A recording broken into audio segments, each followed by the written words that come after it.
warahmatullahi wabarakatuh. Selamat pagi teman-teman. Perkenalkan, nama saya Uti Nurfadila Maywanda dari Fakultas Farmasi, Program Studi S1 Farmasi Universitas Muhammadiyah Banjarmasin. Di sini saya akan mempresentasikan 4 materi fitokimia. Yang pertama adalah persiapan sampel bahan alam, yang kedua sokretasi, yang ketiga screening fitokimia, dan yang keempat adalah KLT biotografi. Materi pertama yang akan saya bahas adalah persiapan sampel bahan alam. Apa aja sih tahapan-tahapan yang perlu dipersiapkan sampel bahan alam? Lalu tahapan apa aja sih? Pemeriksaan mutu simplicia secara parameter non-spesifik. Berikut penjelasannya. Yang pertama adalah tahapan dalam persiapan sampel bahan alam. Tahapan pertama adalah pengumpulan sampel tumbuhan. Tahapan kedua pencucian sampel tumbuhan. Tahapan ketiga adalah preparasi sampel tumbuhan. Pengumpulan sampel tumbuhan itu dapat dikumpulkan baik dari alam liar atau dari herbarium. Yang kedua yaitu adalah pencucian sampel tumbuhan. Pencucian sampel tumbuhan ini dapat dilakukan setelah tahap pertama dilakukan. Pencucian sampel tumbuhan ini dilakukan bertujuan agar mencegah terjadinya kerusakan senyawa kimia yang ada pada tumbuhan. Yang ketiga yaitu adalah preparasi sampel tumbuhan yang dibagi menjadi dua, yaitu adalah sampel segar versus sampel kering. Yang kedua adalah sampel tumbuk versus sampel serbuk halus. Sampel segar versus sampel kering yaitu adalah keduanya digunakan dalam kajian fitokimia dalam tumbuhan. Dalam kebanyakan kasus, sampel yang kering lebih disarankan dengan mempertimbangkan waktu yang dibutuhkan dalam eksperimen. Interval waktu antara permanen dengan pekerjaan eksperimental maksimum pada jangka waktu 3 jam. Pada sampel segar, di mana sampel segar ini mudah untuk rusak dan mengalami penurunan kualitas yang lebih cepat dibandingkan dengan sampel yang kering. Yang kedua yaitu adalah sampel tumbuk versus sampel serbuk halus. Pengurangan ukuran partikel dapat meningkatkan kontak permukaan sampel dan pelarut ekstrak. Metode tumbuk menghasilkan sampel yang lebih kecil dan juga kasar. Sementara itu, sampel serbuk itu memiliki partikel yang lebih homogen dan lebih kecil, yang mengarah ke kontak permukaan yang lebih baik dengan pelarut ekstraksinya. Preparasi sampel tumbuhan ini menggunakan metode pengeringan. Metode pengeringan ini ada 4, yaitu pengeringan secara udara, pengeringan secara microwave, pengeringan secara oven, dan juga pengeringan secara beku. Pengeringan secara udara itu biasanya memakan waktu 3-7 hari hingga beberapa bulan, bahkan 1 tahun, tergantung pada jenis sampel yang dikeringkan, misalnya pada biji ataupun pada daun, dengan menggunakan suhu di udara. Yang kedua adalah pengeringan microwave. Pengeringan microwave ini menggunakan radiasi elektromagnetik yang memiliki medan listrik dan magnet. Yang ketiga itu adalah pengeringan oven. Pengeringan oven itu adalah metode praekstraksi lain yang menggunakan energi panas untuk menghilangkan uap air dari sampel. Yang keempat yaitu adalah pengeringan beku. Pengeringan beku adalah metode berdasarkan prinsip sublimasi. Sublimasi itu adalah proses ketika padatan diubah menjadi fase gas tanpa memasuki fase cair.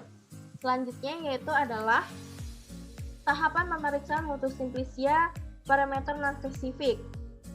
Ini dibagi menjadi 7 bagian, yaitu yang pertama adalah susut pengeringan.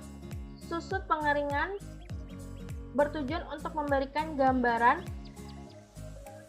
rentang besarnya senyawa yang hilang pada proses pengeringan. Yang kedua yaitu adalah bobot jenis, bertujuan untuk memberikan gambaran besarnya massa persatuan volume sebagai parameter khusus ekstrak cair sampai ekstrak pekat yang masih dapat dituang. Yang ketiga adalah kadar abu. Penetapan kadar abu ini bertujuan untuk memberikan gambaran terkait karakteristik sisa kadar abu monoorganik setelah pengabuan. Yang keempat itu adalah kadar air. Parameter penetapan kadar air ini bertujuan untuk mengetahui kadar residu air setelah pengeringan atau proses pengantaran ekstrak. Yang kelima adalah sisa pelarut organik. Tujuan dari penetapan sisa pelarut organik ini adalah untuk mengetahui sisa pelarut etanol setelah pengeringan.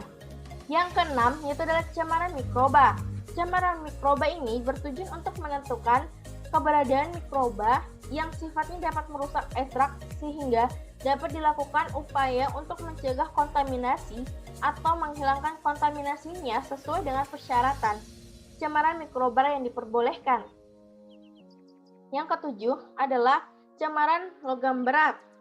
Cemaran logam berat ini bertujuan untuk menjamin suatu bahan dan ekstrak tidak mengandung logam berat tertentu seperti CD, Hg, Pb, dan juga logam berat lainnya. Oke, selanjutnya kita akan masuk ke materi kedua, yaitu adalah tentang sokletasi. Apa sih pengertian dari sokletasi? Sokletasi itu adalah ekstrak menggunakan pelarut yang selalu baru, yang umumnya dilarutkan dengan alat khusus, sehingga terjadi ekstrak kontinu dengan jumlah pelarut yang relatif konstan dengan adanya pendingin balik. Lalu apa sih prinsip metode tersebut? Prinsip metode ekstraksi sokletasi yaitu adalah penyarian yang dilakukan secara berulang-ulang sehingga penyarian lebih sempurna dan pelarut yang digunakan relatif sedikit. Bila penyarian telah selesai, maka pelarutnya dapat diuapkan kembali dan sisanya berupa ekstrak yang mengandung komponen kimia tertentu. Penyarian dihentikan bila pelarut yang diturun melewati pipa kapiler tidak berwarna dan dapat diperiksa dengan reaksi yang cocok. Kriteria pemilihan pelarutnya yaitu adalah di dalam sokletasi digunakan pelarut yang mudah menguap. Pelarut itu bergantung pada tingkatannya, polar atau non-polar. Sedangkan tahapan pemeriksaan mutu ekstrak secara parameter spesifik itu ada organoleptis. Organoleptis itu adalah meliputi parameter yang dapat dideskripsikan dengan sederhana menggunakan panca indera, meliputi warna, bau, rasa, dan bentuk yang seobjektif mungkin. Yang kedua adalah identitas simplicia, meliputi deskripsi tata nama tumbuhan, nama lain tumbuhan, bagian tumbuhan yang digunakan seperti daun, akar, biji, dan lainnya, dan juga nama Indonesia tumbuhan. Yang ketiga itu adalah senyawa terlarut dalam pelarut tertentu. Melarutkan simplicia dengan pelarut tertentu yaitu adalah air dan alkohol. Untuk mengetahui jumlah senyawa kandungan yang terlarut secara gravimetrik, untuk mengetahui atau memberikan gambaran awal senyawa kandungan bahan alam tersebut. Yang keempat adalah uji kandungan kimia simplicia. Uji kandungan kimia ekstrak meliputi pola kromatogram dan kandungan kimia tertentu. Pola kromatogram bertujuan untuk memberikan gambaran awal profil kromatografi suatu senyawa, komposisi kandungan kimia, dengan dibandingkan dengan senyawa baku atau standar. Sedangkan kadar kandungan kimia tertentu dapat berupa senyawa aktif yang bertanggung jawab dalam memberikan efek farmakologisnya. Selanjutnya yaitu adalah kelebihan dan kekurangan metode ekstrak. Keunggulan metode ini adalah dapat digunakan untuk sampel dengan tekstur yang lunak dan tidak tahan terhadap pemanasan secara langsung. Yang kedua itu adalah digunakan pelarut yang lebih sedikit. Yang ketiga adalah pemanasan dapat diatur. Kelemahan metode ini adalah tidak cocok untuk senyawa-senyawa yang tidak stabil terhadap panas, seperti senyawa termobil, contohnya adalah beta-karoten. Selanjutnya yaitu adalah materi ketiga. Screening fitokimia. Apa saja yang dibahas di screening fitokimia? Berikut penjelasannya. Di sini, tahapan melakukan screening fitokimia atau screening kandungan senyawa kimia dibagi menjadi 5, yaitu alkaloid, flavonoid,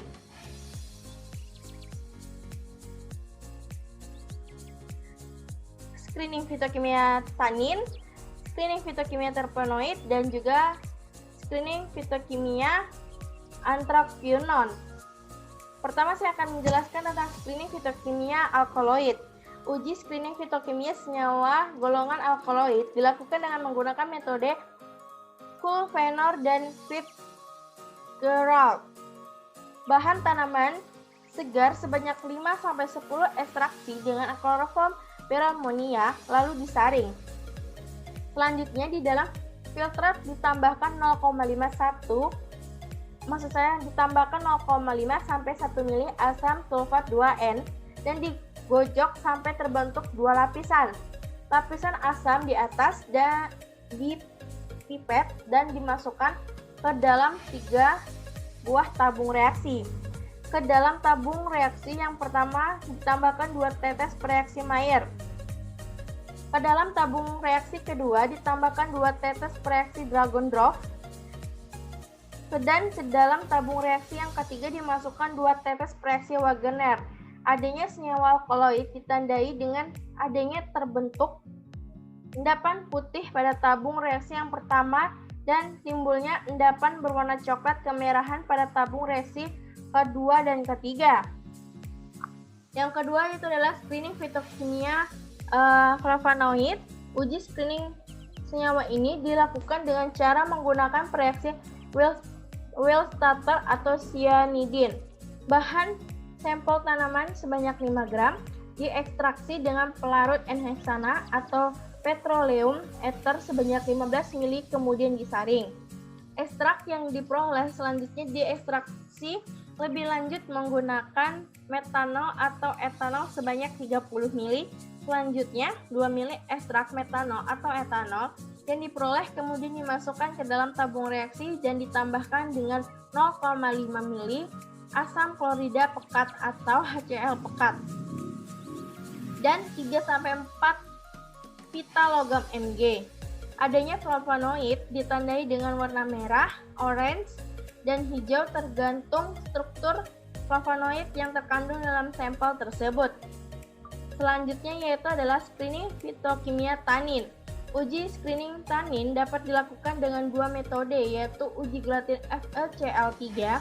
Untuk uji FeCl3 maka sebanyak 2 ml ekstrak air dari suatu bagian tanaman ditambahkan ke dalam 2 mili air suling. Selanjutnya larutan ekstrak tersebut ditetesi dengan 1 atau 2 tetes larutan FeCl3 1%. Adanya kandungan tanin ditandai dengan timbulnya warna hijau gelap atau hijau kebiruan. Suatu ekstrak bagian tanaman mengandung tanin jika terbentuk endapan putih setelah diberi larutan gelatin 1% yang mengandung NaCl 10%. Yang keempat yaitu adalah screening fitokimia terpenoid dan steroid tak jenuh. Uji screening senyawa golongan terpenoid dan steroid tak jenuh dilakukan dengan menggunakan reaksi Lieberman-Barnhart. Bahan sampel tanaman sebanyak 5 gram diekstraksi dengan pelarut N-heksana atau petroleum ether sebanyak 10 mili, kemudian disaring. Ekstrak yang diperoleh diambil sedikit dan dikeringkan di atas papan spot test, ditambahkan 3 tetes anhidrida asetat dan kemudian 1 tetes asam sulfat pekat. Adanya senyawa golongan terpenoid akan ditandai dengan timbulnya warna merah, sedangkan adanya senyawa golongan steroid dengan munculnya warna biru. Yang kelima yaitu adalah screening fitokimia anthraquinone.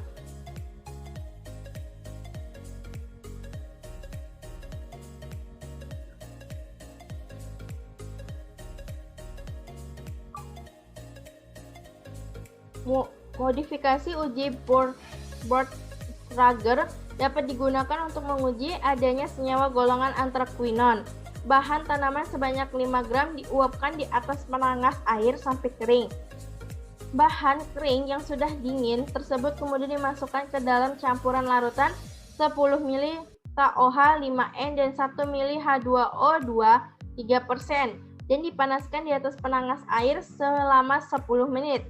Kemudian disaring dan ke dalam filtrat yang diperoleh setelah penyaringan ditambahkan asam asetat glasial setelah Maksud saya sampai larut bersifat asam. Kemudian diekstraksi dengan benzena.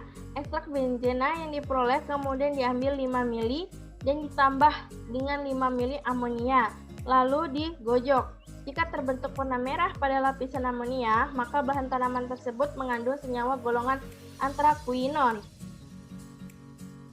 Selanjutnya yaitu adalah materi terakhir, yaitu tentang KLT biotografi. Berikut penjelasannya.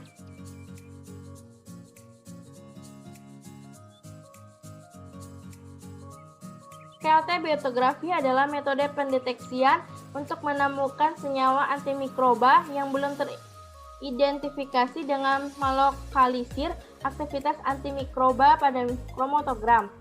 Metode ini didasarkan atas efek biologi, antibakteri, antiprotozoa, antitumor, dan antiviral dari substansi yang diteliti. Selanjutnya adalah tahapan perlakuan metode tersebut. Ada 3 tahapan perlakuan metodenya, yaitu adalah biotografi langsung, biotografi kontak, dan juga biotografi pencelupan. Biotografi langsung adalah mikroorganismenya tumbuh secara langsung di atas lempeng kromatografi, lapis tipis atau KLT. Prinsip kerja dari metode ini adalah suspensi mikroorganisme, uji ada yang peka dalam medium cair disemprotkan pada permukaan kromatografi lapis tipis KLT yang telah dihilangkan sisa-sisa eluen yang menempel pada lempeng kromatogram. Setelah itu dilakukan inkubasi pada suhu dan waktu tertentu. Pengeringan kromatogram dilakukan secara hati-hati dengan menggunakan hair dryer untuk menghilangkan sisa eluen. Besarnya lempeng KLT yang sering digunakan adalah 20 kali 20 cm. Dan untuk meratakan suspensi bakteri yang disemprotkan dapat menggunakan alat putar atau roller yang dilapisi dengan kertas kromatogram. Lempeng KLT diinkubasi selama 1 kali 24 jam dalam kontak plastik dan dilapisi dengan kertas. Kemudian disemprotkan dengan 5 ml larutan cair TTC 20 mg per mili atau INT 5 mg atau mililiter, INTB 5 mg per mililiter, serta MTT 2,5 mg per mililiter. Dan selanjutnya diinkubasi selama 4 jam pada suhu 37 derajat Celcius. Selanjutnya adalah biotografi kontak, di mana senyawa antimikroba dipindahkan dari lempeng KLT ke medium agar yang telah diinokulasikan bakteri diuji yang peka secara merata dan melakukan kontak langsung. Prinsip kerja dari metode didasarkan atas difusi dari senyawa yang telah dipisahkan dengan kromatografi lapis tipis KLT. Lempeng kromatografi ini ditempatkan di atas permukaan medium nutrien agar yang telah diinokulasikan dengan mikroorganisme yang sensitif terhadap senyawa antimikroba yang dianalisa. Setelah 30-60 menit, lempeng kromatografi kemudian dipindahkan dari permukaan medium antibakteri yang telah berdifusi dari kromatogram ke dalam medium agar akan menghambat pertumbuhan bakteri setelah diinokubasi pada waktu dan tempat temperatur yang tepat, hingga noda yang menghambat tampak pada permukaan. Yang ketiga adalah biotografi pencelupan, di mana medium agar telah diinokulasikan dengan suspensi bakteri dituang di atas lempeng kromatografi lapis tipis atau KLT. Prinsip kerja dari metode ini adalah lempeng kromatografi yang telah dielusi diletakkan cawan Petri sehingga permukaan tertutupi oleh medium agar yang berfungsi sebagai based layer. Setelah medium agar memadat, selanjutnya dituang medium agar yang telah diinokulasi dengan metode mikroorganisme berfungsi sebagai set layer dan diinkubasi pada suhu yang tepat. Selanjutnya yaitu adalah kekurangan dan kelebihan metode. Keuntungannya yaitu metode biotografi adalah selain untuk pemisahan dan identifikasi, juga dapat digunakan untuk mengetahui aktivitas biologis matrik yang kompleks secara langsung, terutama terkait dengan kemampuan suatu senyawa menghambat pertumbuhan mikroba. Yang kedua yaitu adalah cara biotografi efisien dan efektif untuk determinasi antibiotik secara relatif murah dan mudah.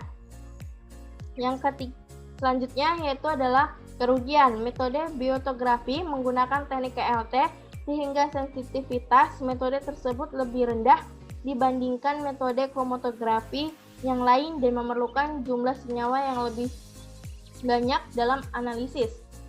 Berikut ini adalah daftar pustakanya. Oke, sampai di sini presentasi saya. Apabila ada kekurangan dan kesalahan, mohon maaf. Sekian dan terima kasih. Assalamualaikum warahmatullahi wabarakatuh.